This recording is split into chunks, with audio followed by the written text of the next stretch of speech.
Welcome back to Yang Daily. I'll be your host, Alex Cheney, bringing you all the Yang news you need to live your life right. This one ended up being just 3 items today, and pretty much none of them were really intended to be long, but you know how I am.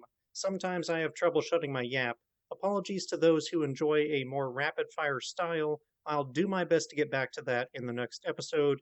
Pinky promise. Quick shout out to our Tier 3 patrons, Shay Meehan and Nathan Stankowski, as well as all our other patrons. You keep us all informed and engaged. If any of you out there want to join these advocates of humanity first and independent journalism, head on over to patreon.com/YangDaily. It would only take a couple of bucks a month from each listener to keep this podcast and community going and growing into the future. Now on to the news. Let's catch up with a couple of old friends from the 2020 presidential race, shall we? Our old pals Klobuchar and Buttigieg. First up, Klobuchar has been leading the effort of a Democratic caucus to get a democracy bill pushed through before the Senate goes off on vacation yet again. There's only 2 days left before gerrymandering begins, which will last a decade and could hand the GOP control of the House, pretty much killing hopes for any significant legislation for the next 2 years. The caucus has been stripping elements out of the For the People Act in an attempt to win Manchin and Sinema's approval. During a recent conference call, Klobuchar indicated that the bill will include gerrymandering reform and automatic voter registration, among other measures, but it depends who you ask, apparently. Manchin said, quote, "We've all agreed, I think, to come down to the John Lewis Voting Rights Act," end quote. The Lewis bill is mostly about restoring the pre-clearance measure of the Voting Rights Act. That's the requirement for courts to pre-approve bills that would change election laws before they go into effect. It's designed to prevent states from doing exactly what the GOP have been doing, passing unconstitutional election laws in rapid succession so that they are in effect for some months or years before the courts strike them down. This was the enforcement part of the Voting Rights Act that was stripped from it by the Supreme Court on the ludicrous grounds that it's unnecessary because it worked to block such laws. Yes, our Supreme Court justices are just like your grandma who stops taking her pills because they're working.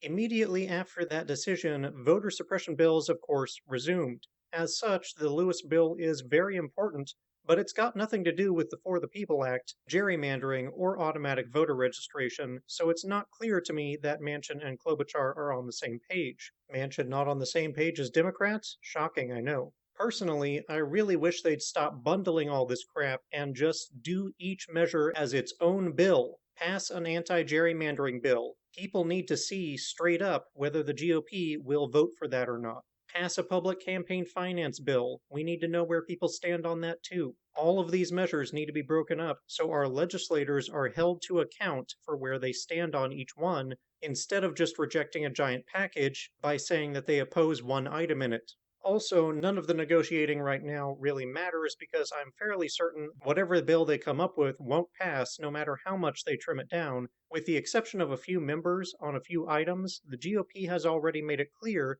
with the January 6th Commission and all other legislation that they have no intention of voting with Democrats no matter how much they agree with the provisions in the bill, unless it's more defense spending. Everybody's for that.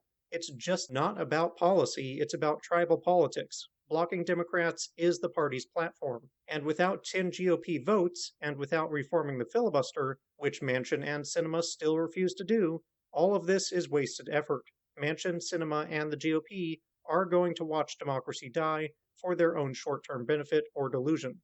As for old Pete, he is back to his plastic Pete ways. The Biden administration held an event to celebrate new electric vehicle ambitions for GM and Ford the other day, if they can be called ambitions. Curiously, they didn't invite America and the world's leading EV manufacturer, Tesla. Biden's press secretary basically said it's because this was more or less union pandering and Tesla is not unionized. But Buttigieg managed to come off much worse in his CNN interview. He was asked multiple times why Tesla wasn't invited, and he first said he wasn't aware that they hadn't been. Secretary of Transportation, I might remind you. And then he outright ignored all further questions regarding Tesla, pretending that they don't exist. Classic Pete. GM and Ford's lofty goals, by the way, were to try to reach 40 to 50% somewhat electric car sales by 2030. They are including hybrids in that, not just all electric, which already means it's nearly meaningless because anything with an electric motor and battery would count. Hybrids can be decent if they have a respectable battery range, but they're often not. Many have very short range, many switch to the gas engine for stuff like going up hills, and many users don't bother to charge the battery very often. All of which leads to hybrids being only slightly better on average in emissions than gas cars, as we discussed with the recent emissions report. So this 40 to 50% is crap. Even if it were pure EVs, that's still a low goal for 2030, a time when multiple nations and states will have banned the sale of gas cars entirely. But the kicker is they couldn't even commit to that. They could only say they would try. These companies are hopeless.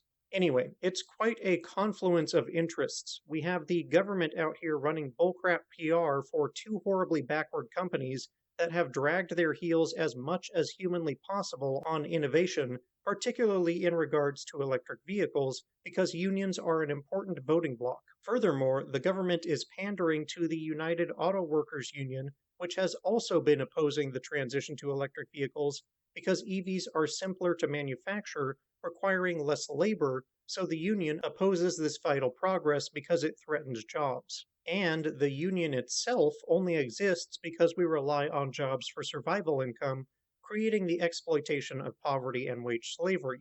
This is an example of the complicated downstream benefits we would see from a UBI.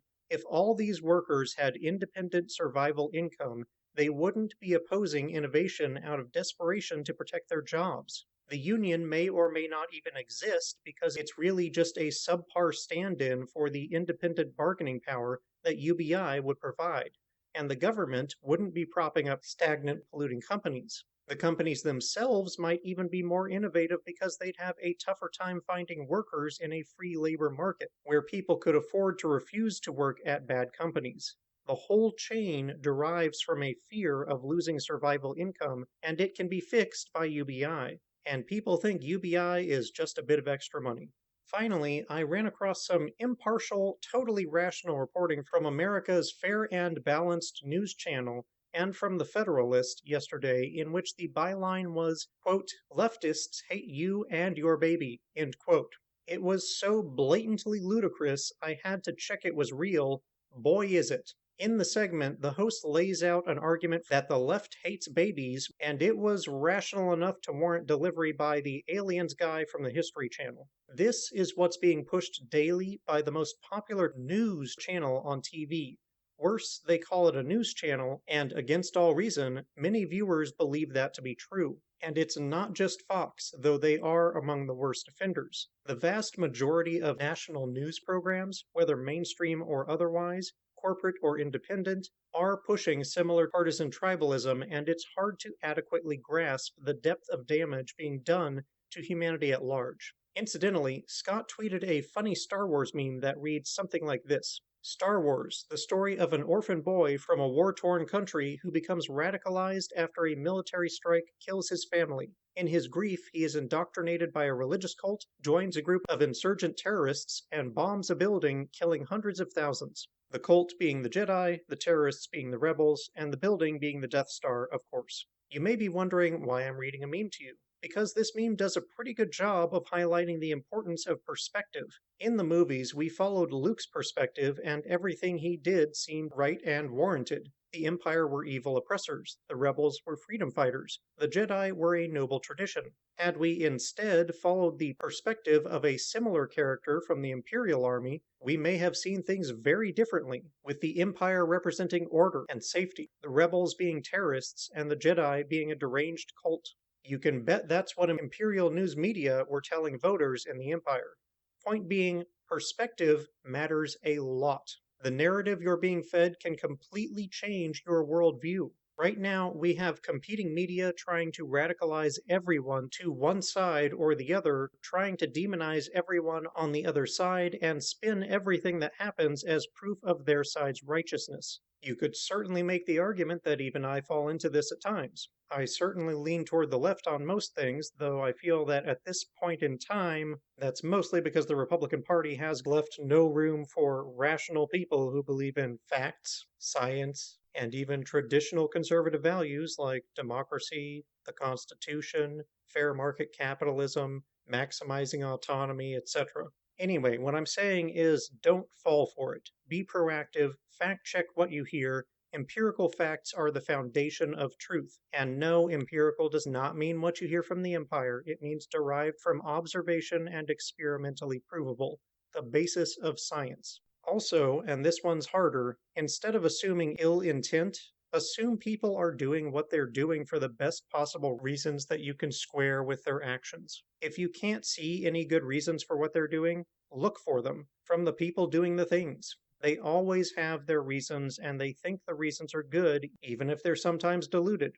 You'll learn a lot more that way versus deluding yourself by classifying people as good or evil. And you will have a lot more success changing minds and solving problems. That's my experience, at least. The real world is far more gray than any of us like to believe.